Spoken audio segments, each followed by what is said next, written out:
नमस्कार मित्रांनो, मी प्रतिभा आपल्या महासरकारी योजना या YouTube चॅनलमध्ये तुमचं स्वागत करते। तर मित्रांनो, आजच्या या व्हिडिओमध्ये आपण नानाजी देशमुख कृषी संजीवनी जो प्रकल्प आहे म्हणजेच आपली लाडकी पोखरा योजना आहे, त्या योजनेमधील जी फळबाग लागवड योजना आहे त्या संबंधीची संपूर्ण माहिती पाहणार आहोत। त्यामध्ये या योजनेअंतर्गत तुम्ही कोणकोणती फळझाडे लावू शकणार आहात, त्याचप्रमाणे त्यावर अनुदान किती असणार आहे, त्याच्या अटी कोणत्या आहेत, तुम्हाला अनुदान किती टप्प्यामध्ये आणि कसं दिलं जाणार आहे, त्याच प्रकारे तुम्ही या योजनेअंतर्गत फळझाडाची किती फळझाडाची रोपे लागवड करू शकणार आहात आणि किती झाडांसाठी तुम्हाला किती अनुदान त्या ठिकाणी दिलं जाणार आहे, या संबंधीची संपूर्ण आणि सविस्तर माहिती तुम्हाला आजच्या या व्हिडिओमध्ये पाहायला मिळणार आहे। त्यासाठी हा व्हिडिओ तुम्हाला शेवटपर्यंत पाहायचा आहे आणि चॅनलवरती नवीन असाल तर पटकन चॅनलला सबस्क्राइब करायचं आहे। चला तर मित्रांनो, व्हिडिओ सुरू करूयात। परंतु व्हिडिओ सुरू करण्याआधी जर तुमच्या गावाचं नाव त्या ठिकाणी पोखरा योजनेअंतर्गत आहे की नाही ते चेक करण्यासाठी तुम्हाला आपल्या चॅनलवरती एक व्हिडिओ दिलेला आहे, तो डिस्क्रिप्शन मध्ये मी देखील तुम्हाला देणार आहे। त्या ठिकाणी जाऊन तुमच्या गावाचं नाव चेक करायचं आहे। त्याच प्रकारे जर या पोखरा अंतर्गत तुम्हाला ज्या वेगवेगळ्या अनेक योजना आहेत त्या संबंधीची कोणकोणत्या योजना या योजनेअंतर्गत येतात या संबंधीची माहिती हवी असेल तर तो देखील व्हिडिओ मी तुम्हाला डिस्क्रिप्शन बॉक्स मध्ये देणार आहे, त्या ठिकाणी जाऊन तुम्हाला तो चेक करायचा आहे। तर मित्रांनो, या योजनेचं स्वरूप काय असणार आहे, तर या योजनेअंतर्गत आंबा, डाळिंब, पेरू, सीताफळ, आवळा, कागदी लिंबू व मोसंबी या फळझाडांची कलमे या ठिकाणी लागवड करता येणार आहे।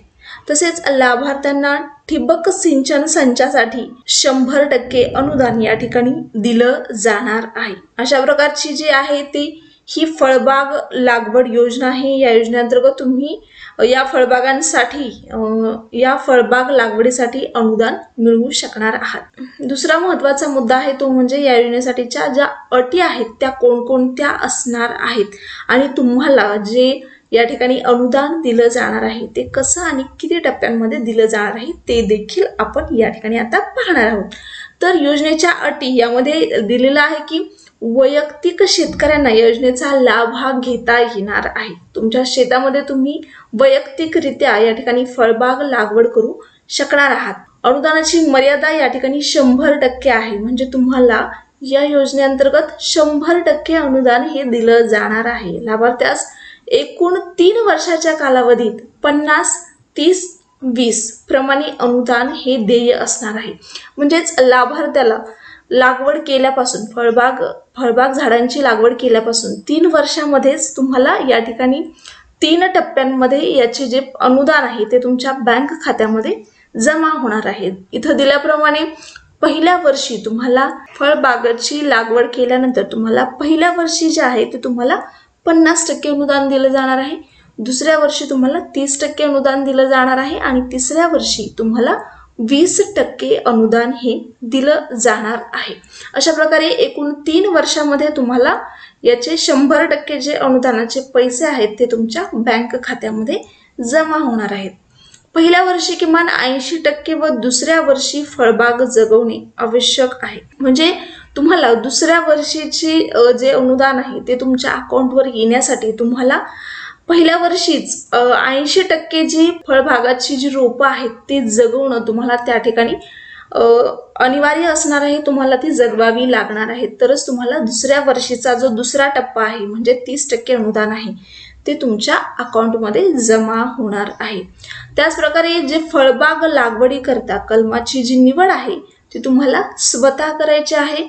कलमे खरेदी करताना तुम्हाला कृषी विभाग, कृषी विद्यापीठ किंवा नामांकित खाजगी व कृषी विभागाची परवाना धारक रोपवाटिकांनाच त्या ठिकाणी रोपवाटिकांमधूनच तुम्हाला ही जी फळझाडं आहेत त्याची जी कलमं आहेत ते तुम्हाला तिथून खरेदी करायची आहेत।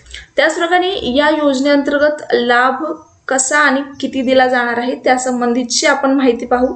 जर शेतकरी मित्रांनो तुम्ही फळबाग या योजनेअंतर्गत आंब्याची लागवड, आंब्याच्या झाडांची लागवड करू इच्छिता किंवा आंब्याची लागवड करणार असाल तर तुम्हाला या ठिकाणी अंतर, त्या दोन्ही झाडांमधलं अंतर हे 5 बाय 5 असणं गरजेचं आहे। त्याचप्रकारे तुम्हाला हेक्टरी 400 झाडं तिथं लावता येणार आहेत आणि तुम्हाला हेक्टरी यासाठी अनुदान हे दिलं जाते ते म्हणजे 1,01,972 रुपये एवढं जे आहे ते अनुदान या ठिकाणी दिलं जाणार आहे।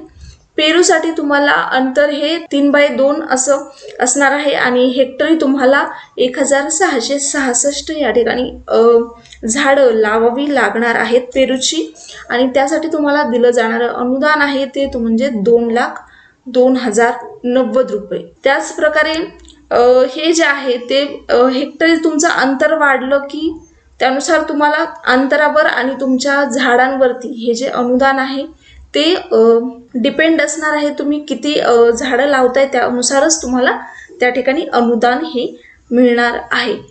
आणि पुढची जी फळबाग आहे ती म्हणजे संत्री। संत्रीचं देखील तुम्हाला हेक्टरी तुम्ही 555 झाडं लावल्यानंतर तुम्हाला 99,716 रुपये अनुदान त्या ठिकाणी दिलं जाणार आहे। त्याच प्रकारे तुम्ही हे खाली हे पाहू शकताय की तुम्ही संत्रा, मोसंबी किंवा कागदी लिंबू यासाठी देखील तुम्हाला 62,000 रुपये अनुदान हेक्टरी मिळणार आहे। त्या ठिकाणी तुम्हाला 277 झाडं लावावी लागणार आहेत।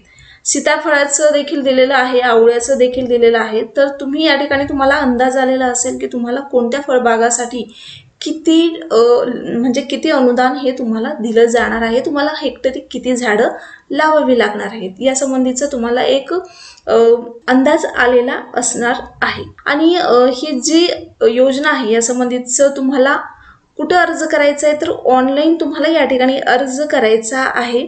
जे ऑनलाईन संकेतस्थळ आहे ते dbtmahapokra.gov.in। जसं की तुम्हाला माहिती आहे की पोकरा योजनेअंतर्गत दुसरा टप्पा त्या ठिकाणी चालू करण्यात आलेला आहे। 6,000 कोटींचा दुसरा टप्पा या ठिकाणी सुरू करण्यात येणार आहे। तर ही जी माहिती आहे, ही जी फळबाग लागवडीची योजनेची जी माहिती आहे ही पहिल्या टप्प्यानुसार आहे। आणखी यामध्ये काही थोडेफार बदल केले जाऊ शकतात आणि त्यानुसार दुसऱ्या टप्प्यामध्ये या योजनेअंतर्गत थोडेफार काही बदल होऊ शकतात।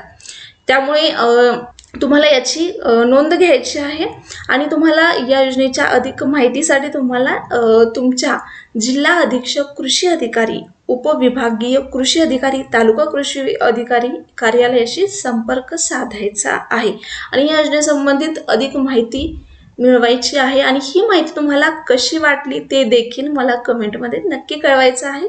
आणि अशाच महत्त्वपूर्ण माहितीसाठी तुम्हाला आपल्या महासरकारी योजना या YouTube चॅनलला सबस्क्राईब करून ठेवायचं आहे। धन्यवाद मित्रांनो।